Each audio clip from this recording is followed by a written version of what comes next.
एक गांव में रामू नाम का एक लड़का रहता था। वह बहुत ही सीधा लेकिन बहुत ही आलसी था। वो सारा दिन आराम ही आराम किया करता था।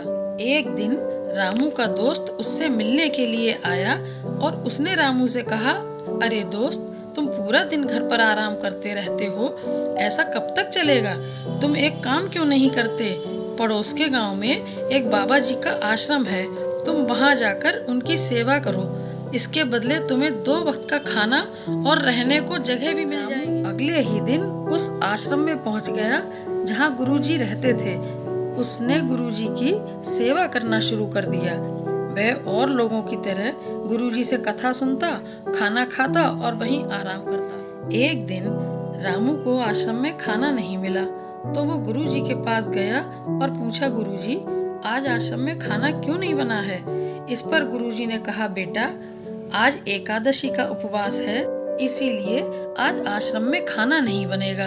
इस पर रामू गुरुजी से कहता है, महाराज, मैं भूखा नहीं रह सकता हूँ।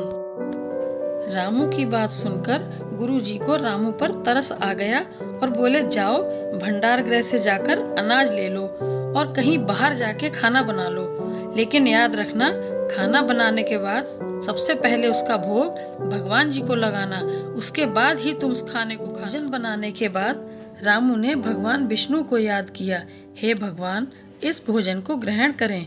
काफी देर ऐसा करने पर जब भगवान नहीं आए तब रामू ने सोचा कि भगवान को तो अच्छा खाना भोग में लगता है, तो मेरा खाना शायद उतना अच्छा नहीं बना है, इसीलिए शायद भगवान नहीं आए हैं। भगवान रामू की निष्ठापूर्ण भक्ति से प्रसन्न हो गए।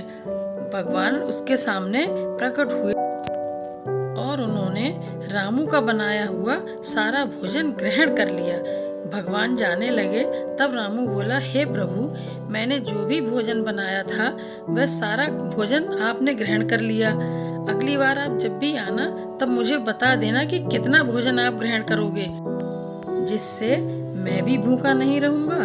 भगवान बिना कुछ कहे वहां से चले गए। अगली एकादशी पर रामू गुरुजी से कहता है कि उसे ज्यादा राशन चाहिए।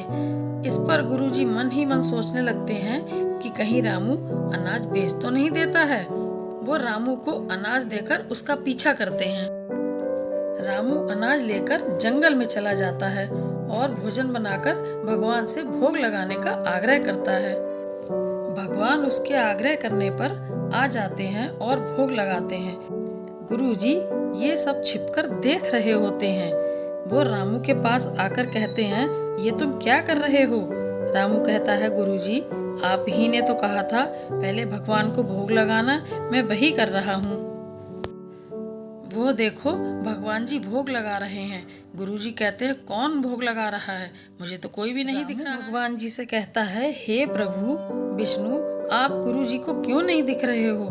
तब भगवान विष्णु कहते हैं कि बच्चे, तुम बहुत ही सीधे और सच्चे हो, इसीलिए मैंने तुम्हें दर्शन दिए हैं। तुम्हारे गुरुजी तुम्हारी तरह सच्चे नहीं हैं, इसीलिए मैं सिर्फ तुम्हें ही दिख रहा हूँ। भगवान की बातें सुनकर रामू सारी बातें गुरुजी को बता देता है।